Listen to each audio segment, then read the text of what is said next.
Dans la foi, c'est partout, dans tous les états que l'on retrouve Jésus, tous ces états complémentaires les uns des autres, tous nécessaires à l'expression complète du Christ total, mais tous inaccessibles en dehors de la foi et de l'amour.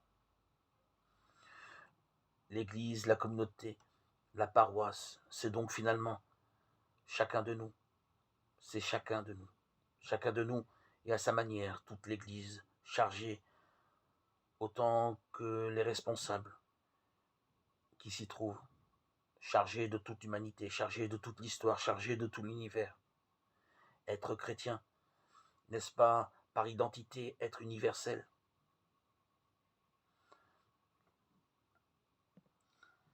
Dieu, sa différence, c'est de n'en avoir point. Le chêne est différent du roseau, le loup de l'agneau, l'homme du singe. Enfin, chaque créature est différente de l'autre, parce que chacune est enfermée dans les frontières de sa naissance.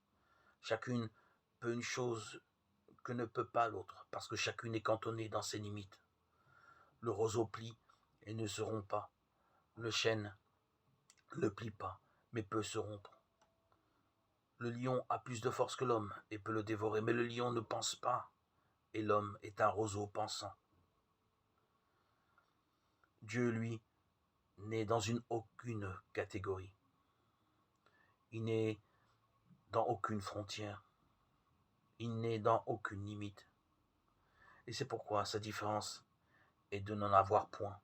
Il est la plénitude de l'être, la plénitude de l'existence, de la bonté, de l'amour. Sa différence, c'est de n'en avoir point.